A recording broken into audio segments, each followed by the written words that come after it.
ಸ್ವಾಮಿ ಹಾಗ್ಯಾಕ್ ನಗ್ತಾ ಇದ್ದೀರಾ ಸ್ವಾಮಿ? ಹಾಗಂತೆ ಹೀಗಂತೆ ಅದಂತೆ ಇದಂತೆ ಅದು ಹಾಗಂತೆ ಅಂತ ಯಾರೋ ಹೇಳಿದ ತಕ್ಷಣ ಓಡ್ ಬರೋದೇ ಒಂದು ಆಟ, ಜೀವನದ ಆಟ.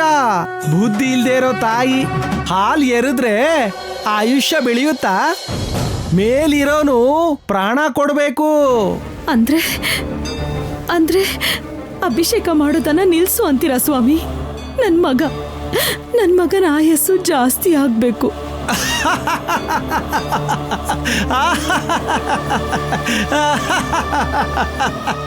ದೋಷ ಹೋಗ್ಬೇಕು ಅಂತ ಅರಿಶಿಣ, ಕುಂಕುಮ, ಹಾಲು, ಮೊಸರು, ಗಂಧ ಆ ಐದು ತಂದು ಹುಯ್ದೆ. ಮತ್ತೆ 6ನೇದು ಹುಯ್ಯಲ್ವಾ? 6ನೇದಾ? ಏನದು ಸ್ವಾಮಿ?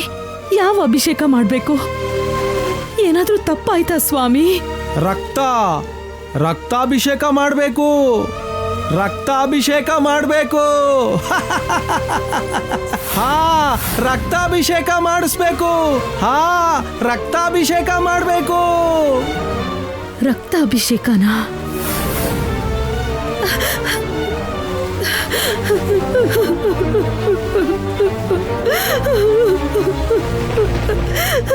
ನಾಗದೇವತೆಗಳೇ, ಆ ಸಾಧು ಸ್ವಾಮಿ ರಕ್ತಾಭಿಷೇಕ ಮಾಡಬೇಕು ಅಂತ ಹೇಳಿದ್ರು. ಯಾಕೆ ಹಾಗಂದ್ರೋ ಗೊತ್ತಿಲ್ಲ. ನನಗೆ ಗೊತ್ತಿರೋ ಪೂಜೆಗಳನ್ನ ನಾನು ಮಾಡಿದ್ದೀನಿ. ನನ್ನಿಂದ ಏನಾದ್ರು ತಪ್ಪಾಗಿದ್ರೆ, ನಿನಗೇನಾದ್ರೂ ಕಡಿಮೆ ಆಗಿದ್ರೆ ನನ್ನನ್ನು ಕ್ಷಮಿಸ್ಬಿಡು. ನನ್ನ ಮೇಲೆ ಕರುಣೆ ತೋರಿಸು.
ಗುಡಿ ಇದೇನಾ ಅಮ್ಮಮ್ಮ? ಹೌದೇ, ದೇವಸ್ಥಾನದಲ್ಲಿ ದಿಕ್ಕು ನೋಡದೆ ದೇವ್ರನ್ನ ನೋಡ್ಬೇಕು.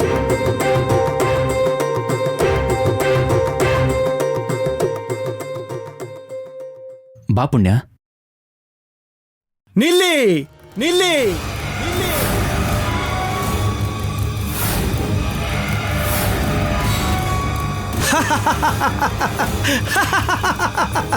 ಆಟ ಆಟ ಆಟ.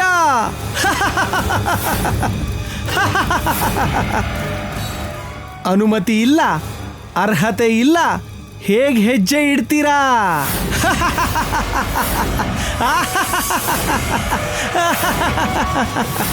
ಯಾಕೆ ನಗ್ತಾ ಇದ್ದೀರಾ ಸ್ವಾಮಿ? ಭಿಕ್ಷುಕಂತರ ಇದ್ದಾನೆ. ಸ್ವಾಮಿ ಅಂತ ತುಂಬಾ ಮರ್ಯಾದೆ ಕೊಡ್ತಿದ್ಯಲ್ಲ ಅಮ್ಮಮ್ಮ. ಹುಟ್ಟಿರೋ ಪ್ರತಿಯೊಬ್ಬನೂ ಭಿಕ್ಷುಕನೇ. ಕಟ್ಟ ಕಡೆಯವರೆಗೂ ದೇವ್ರತ್ರ ಮೋಕ್ಷ ಕೊಡು ಅಂತ ಕೇಳೋವರೆಗೂ ಎಲ್ಲರೂ ಕೂಡ ಏನಾದ್ರೂ ಒಂದನ್ನ ಭಿಕ್ಷೆ ಬೇಡ್ತಾನೆ ಇರ್ತಾರೆ. ನೀವು ಕೂಡ ಈ ಹುಡುಗಿನ ಕರ್ಕೊಂಡ್ ಬರಕ್ಕೆ ಭಿಕ್ಷೆ ಬೇಡ್ಕೊಂಡ್ರಲ್ವಾ? ನೀನು ಹೇಳ್ತಿರೋದು ನಿಜ ಅಂತ ಹೇಳೋದಕ್ಕೆ ನನಗೇನು ಅವಮಾನ ಆಗ್ತಾ ಇಲ್ಲ. ಕೆಲ್ಸಕ್ಕೋಸ್ಕರ ಪುಣ್ಯನ ಕರ್ಕೊಂಡು ಬಂದಿದ್ದೀನಿ. ಆದ್ರೆ ಇಲ್ಲಿವರೆಗೂ ಬಂದ ನಂತರ ಒಳಗಡೆ ಹೋಗೋದಕ್ಕೆ ಅನುಮತಿ ಇಲ್ಲ, ಅರ್ಹತೆ ಇಲ್ಲ ಅಂತ ಹೇಳ್ತಿದ್ಯಾ? ಕಾರಣ ಏನು? ನಿಮ್ದು ಗರುಡ ಜಾತಿ ಹೌದಾ? ಹೌದು. ಅಂತದ್ರಲ್ಲಿ 1000 ಹಾವುಗಳ ಗುಡಿಗೆ ಯಾರು ಅನುಮತಿ ಕೊಡ್ತಾರೆ? ಈ ಹೆಣ್ಮಗಳದು ಕ್ಷುದ್ರ ಜಾತಿ. ಹೆಜ್ಜೆ ಇಡೋ ಅರ್ಹತೆ ಇಲ್ಲ. ಎಲ್ಲ ಗೊತ್ತಿರೋರ ತರ ಹೇಳ್ತಾ ಇದ್ದೀರಾ. ಯಾರು ನೀವು? ನಾನ್ ಹೇಳ್ತಿರೋದು ಅಹಂಕಾರ ಅಂತ ನೀವು ಅನ್ಕೋತಾ ಇರೋದು ಶೂನ್ಯ.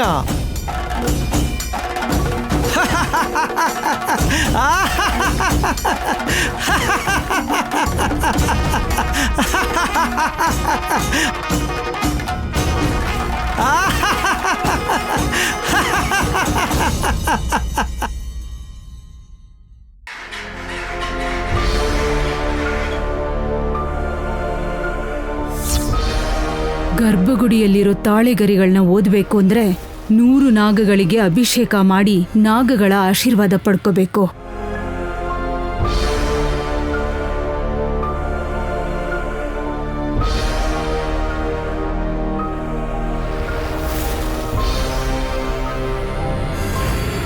ವರ್ಮ, ಗರ್ಭಗುಡಿಯಲ್ಲಿರೋ ಆ ತಾಳೆಗರಿಗಳನ್ನ ಓದ್ಬೇಕು ಅಂದ್ರೆ 100 ನಾಗಗಳಿಗೆ ಅಭಿಷೇಕ ಮಾಡಿ ನಾಗಗಳ ಆಶೀರ್ವಾದ ಪಡೆದು ಒಳಗೆಜ್ಜೆ ಇಡ್ಬೇಕು ಅಂತ ಆ ಶಾಸನದಲ್ಲಿ ಬರ್ದಿದೆ.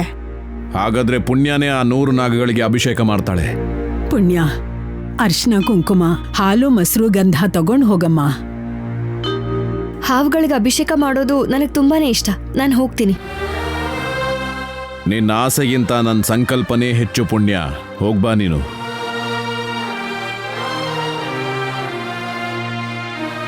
ತಾಳೆಗರಿಯಲ್ಲಿ ಬರ್ದಿರೋ ನಾಗನಿಧಿ ದಾರಿ ಸಿಕ್ಕಿದ್ಮೇಲೆ ಅವಳನ್ನ ಬಿಟ್ಬಿಡ್ತೀರಾ ಅಲ್ವಾ ಅಪ್ಪ? ಬಿಟ್ಬಿಡೋಣ ಅನಿರುದ್ಧ, ನೀನ್ ತಲೆ ಕೆಡ್ಸ್ಕೋಬೇಡ.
ಅಮ್ಮ ನಾಗಮ್ಮ, ನಮ್ಮೂರಿಂದ ಈ ಊರಿಗೆ ಬಂದೆ. ನಿನ್ ಪ್ರತಿಮೆಗಳೇ ಕಾಣಿಸ್ತಿದೆ. ಇಡೀ ಜಗತ್ತಲ್ಲಿ ನೀನೇ ಇದೆಯಾ ಅನ್ನಿಸ್ತಿದೆ. 100 ನಾಗಗಳಿಗೆ ಅಭಿಷೇಕ ಮಾಡಿ ಗರ್ಭಗುಡಿ ಒಳಗೆ ಕಾಲಿಡ್ತೀನಿ. ಯಾವುದೇ ಅಪಾಯ ಬರ್ದೇ ಇರೋ ಹಾಗೆ ಕಾಪಾಡಮ್ಮ.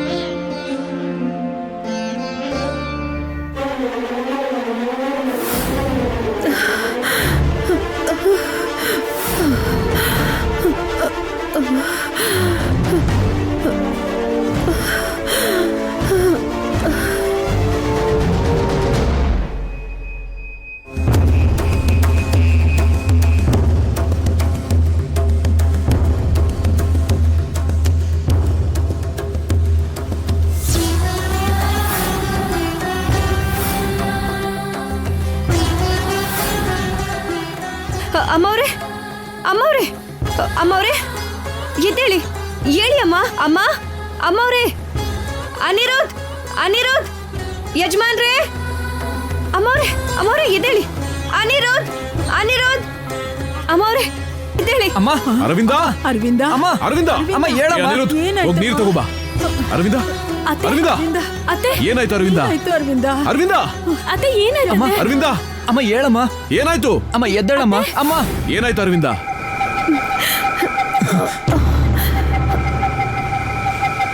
ಇಲ್ಲಿಗೆ ಯಾವಾಗ ಬಂದ್ಲು? ಹೇಗ್ ಬಂದ್ಲು? ಚಿಂತೆ ಮಾಡೋದೇನಿಲ್ಲ, ಸುಸ್ತಾಗಿ ಹಾಗೆ ಬಿದ್ದಿದ್ದಾರೆ ಅಷ್ಟೇ. ನೀವು ಊರಲ್ಲಿರೋ ಗುಡಿಗೆ ಹೋಗ್ತೀನಿ ಅಂತ ಹೇಳಿ ಈ ಗುಡಿಗೆ ಬಂದಿದ್ದೀರಾ ಅತ್ತೆ?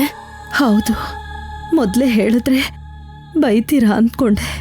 ಹೇಳ್ದೆ ಯಾಕೆ ಬಂದೆ ಅರವಿಂದ? ನೀನ್ ಎಲ್ಲಿ ಹೋಗಿದ್ಯಾ ಅಂತ ಭದ್ರಾ ಅಲ್ಲಿ ಎಷ್ಟು ಹುಡುಕ್ತಿರ್ತಾಳೋ. ತಡ ಆಗತ್ತೆ ಅಂತ ನಾವು ಹೊರಟ್ಬಿಟ್ವಿ. ನೋಡಿದ್ರೆ ನೀನ್ ಇಲ್ಲೇ ಇದೀಯಾ. ನನ್ನ ಮಗನ್ಗಿರೋ ಗಂಡಾಂತರ ಹೋಗ್ಬೇಕು ಅಂತ 100 ನಾಗಗಳಿಗೆ ಅಭಿಷೇಕ ಮಾಡ್ತಿದ್ದೀನಿ.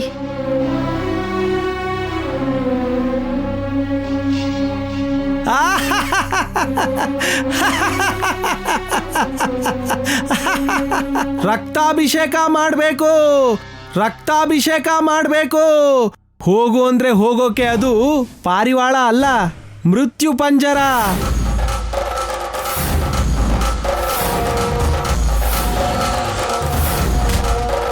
ಏಯ್ ಹೋಗೋ ಸುಮ್ನೆ.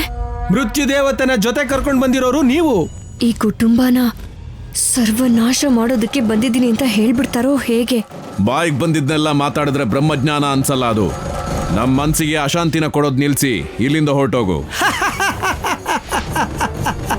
ನಿಮಗೆ ಆ ಗೋಪುರದ ಮೇಲೆ ಏನ್ ಕಾಣ್ತಾ ಇದೆ?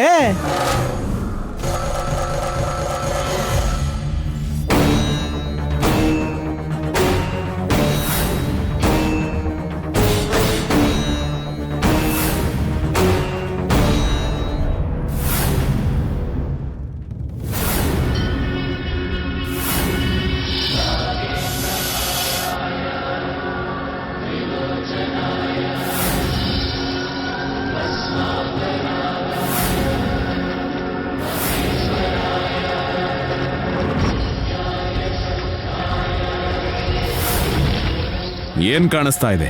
ಏನೂ ಕಾಣ್ತಿಲ್ಲ. ಅದ್ರ ಮೇಲೆ ಸೂರ್ಯ ಬಿಟ್ರೆ ಏನು ಕಾಣಿಸ್ತಿಲ್ಲ. ಆಕಾಶ ಕಾಣಿಸ್ತಿದೆ. ಹೌದು ಮಾವಯ್ಯ, ಅಷ್ಟೇ ಕಾಣಿಸ್ತಾ ಇರೋದು.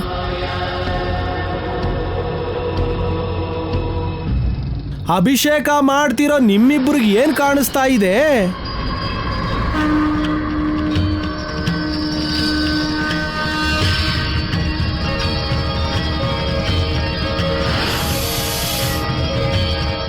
ಗೋಪುರಕ್ಕೆ ಸುತ್ತಕೊಂಡಿರೋ ನಾಗ ಕಾಣಿಸ್ತಾ ಇದೆ. ಅಷ್ಟು ದೊಡ್ಡ ಹಾವು ಅಲ್ಲಿ ಏನ್ ಮಾಡ್ತಿದೆ ಅಂತ ಗೊತ್ತಾಗ್ತಾನೆ ಇಲ್ಲ.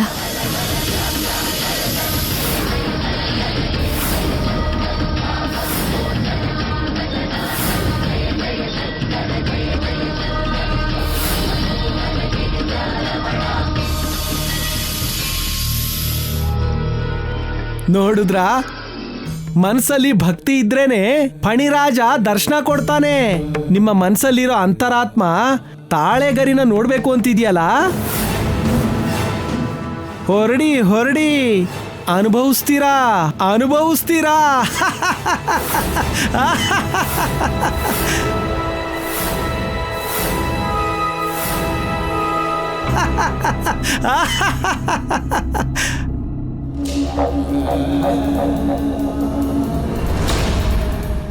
ಏನ್ರಿ, ಆ ಸ್ವಾಮಿ ಅನಿರುದ್ಧಿಗೆ ಗಂಡಾಂತರ ಇದೆ ಅಂತ ಪದೇ ಪದೇ ಎಚ್ಚರಿಸ್ತಾ ಇದ್ದಾರೆ. ನನ್ಗ್ಯಾಕೋ ತುಂಬಾ ಭಯ ಆಗ್ತಿದೆ. ಬೇಗ ಹೊರಟು ಹೋಗೋಣ. ಅರವಿಂದ, ನನ್ನ ನಂಬು, ಏನೂ ಆಗಲ್ಲ. ನನ್ನ ಮಾತಿನ ಮೇಲೆ ನಂಬಿಕೆ ಇಟ್ಟು ತೀರ್ಥ ಪ್ರಸಾದ ತಗೋ. ಪುರೋಹಿತ್ರೆ, ತಾಳೆಗರಿಗಳ ಪೂಜೆ ಆಯ್ತಾ? ಗರ್ಭಗುಡಿಯಲ್ಲಿರೋ ತಾಳೆಗರಿಗಳನ್ನ ತಗೊಂಬರ್ತಿದಾರಮ್ಮ. ಬ್ರಹ್ಮ ಮುಹೂರ್ತದಲ್ಲಿ 2 ನಿಮಿಷದವರೆಗೆ ಸ್ವಾಮಿಗಳ ಪಾದದ ಮೇಲೆ ಇಟ್ಟು ಅರ್ಚನೆ ಮಾಡಿ ಅದರ ವಿಶಿಷ್ಟತೆಯನ್ನ ಭಕ್ತರಿಗೆ ಹೇಳಿ ಮತ್ತೆ ಗರ್ಭಗುಡಿಯಲ್ಲಿ ಭದ್ರವಾಗಿಡ್ತಾರೆ.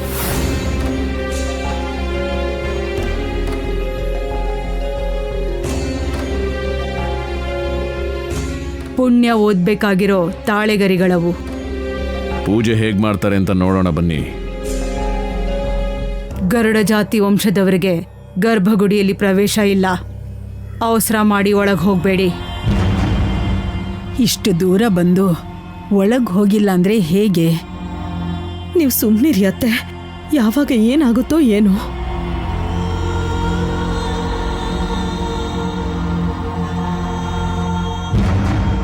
ಪುಣ್ಯ,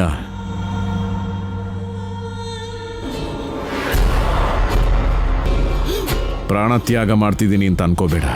ಈಗ ಏನ್ ಮಾಡಕ್ ಹೋದ್ರೂ ಅನಿರುದ್ಧ ಒಪ್ಪಲ್ಲ. ನಮಗ್ ಸಹಾಯ ಮಾಡು. ಆ ತಾಳೆ ಗರಿಗಳಲ್ಲಿ ಏನ್ ಬರ್ದಿದ್ಯೋ ಓದ್ಬಿಟ್ಟು ಹೇಳು. ಹಾಗೆ ಆಗ್ಲಿ ಯಜಮಾನ್ರೆ.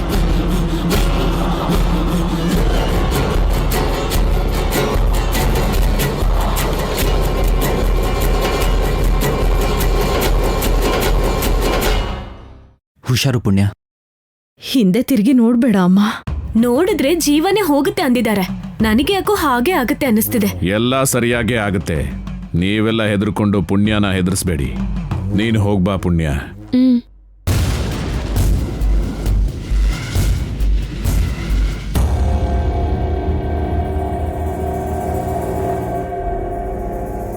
ನಿಂತ್ಕೋ.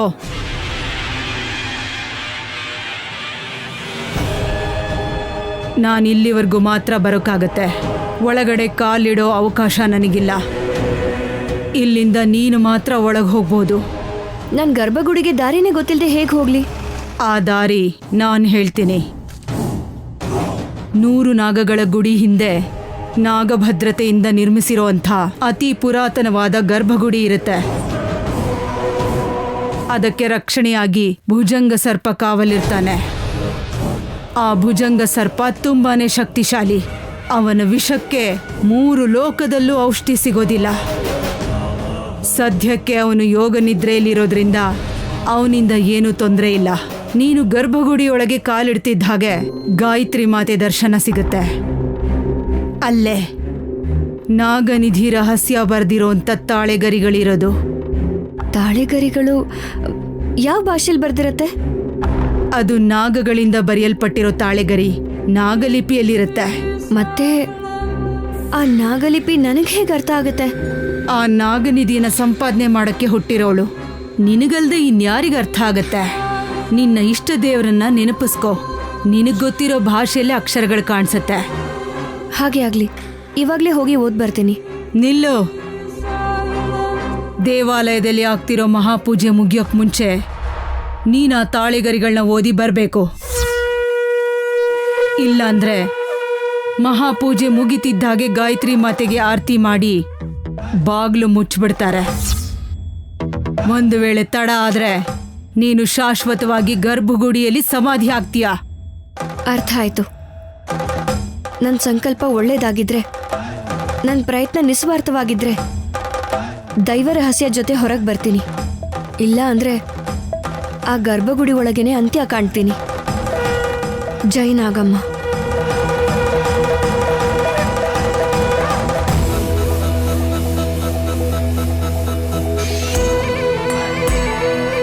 ನೀನು ತಾಳೆಗರಿಗಳನ್ನ ಓದಿ ಬರ್ತೀಯ. ನಾವು ಕಂಡ ಕನಸನ್ನ ನನಸು ಮಾಡ್ತೀಯ.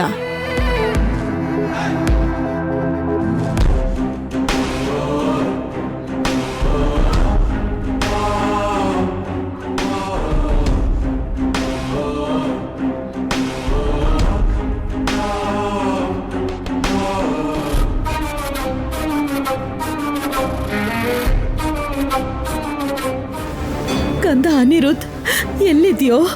ಆದಷ್ಟು ಬೇಗ ಈ ಗುಡಿಯಿಂದ ಆಚೆ ಹೋಗು. ಪುಣ್ಯಗೋಸ್ಕರ ಹೋದ್ರೆ ಈ ನಾಗಗಳ ವಿಷಕ್ಕೆ ಬಲಿಯಾಗಿ ಹೋಗ್ತೀಯ ಕಣು. ಸರ್ಪದೋಷ ಇದೆ ಅಂತ ಗೊತ್ತಿದ್ರು ಈ 100 ನಾಗಗಳ ಗುಡಿಗೆ ಯಾಕೆ ಬಂದ್ಯೋ?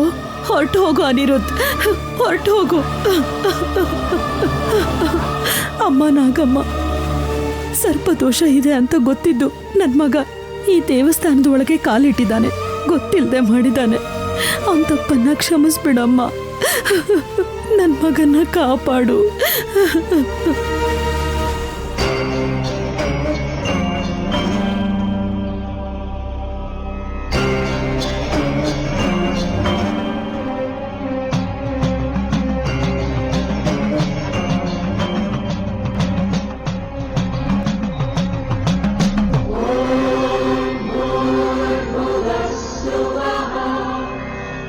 ಓಂ ಭೂರ್ಭುವ ಸ್ವಃ ತತ್ಸವಿತುರ್ವರೆಣ್ಯಂ ಭರ್ಗೋ ದೇವಸ್ಯ ಧೀಮಹಿ ಧಿಯೋ ಯೋ ನ ಪ್ರಚೋದಯಾತ್. ಅಮ್ಮ, ನೀನು ಲೋಕಮಾತೆ, ಜಗಜ್ಜನನಿ, 14 ಲೋಕಗಳನ್ನು ಪೋಷಿಸೋ ವೇದರೂಪಿಣಿ. ಗೊತ್ತಿಲ್ಲದೆ ಏನಾದ್ರೂ ಅಪರಾಧ ನಡೆದ್ರೆ ನನ್ನ ಕ್ಷಮಿಸು ತಾಯಿ.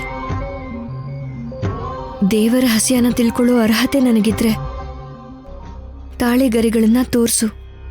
ಇಲ್ಲ ಅಂದ್ರೆ ಈ ಗರ್ಭಗುಡಿಯಿಂದ ನನ್ನ ಹೊರ ಕಳಿಸು. ಅದೇನೇ ಆಗಿದ್ರು ನಿನ್ನ ಆಜ್ಞೆನ ಶಿರಸ ವಹಿಸಿ ಪಾಲಿಸ್ತೀನಿ.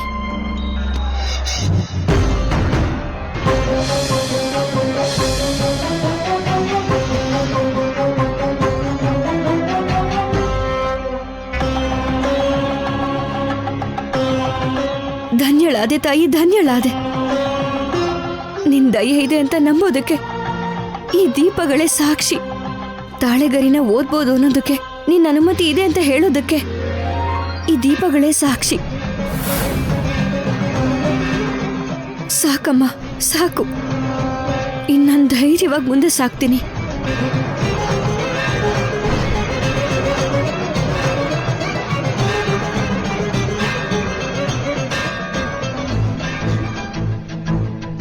ಪುಣ್ಯ, ಪುಣ್ಯ ಎಲ್ಲಿದ್ಯಾ ಪುಣ್ಯ? ಪ್ಲೀಸ್, ನನ್ನ ಮಾತು ನಿನಗೆ ಕೇಳಿಸ್ತಾ ಇದ್ರೆ ದಯವಿಟ್ಟು ಮಾತಾಡು. ನೀನ್ ಯಾರ ಮಾತನ್ನು ನಂಬೇಡ ಪುಣ್ಯ. ನಿನ್ ಪ್ರಾಣಕ್ಕೆ ಅಪಾಯ ತಂದ್ಕೋಬೇಡ ಪ್ಲೀಸ್ ಪುಣ್ಯ. ಪುಣ್ಯ, ಪುಣ್ಯ, ನಾನು ಮಾತಾಡೋದು ಕೇಳಿಸ್ತಾ ಇದೆಯಾ?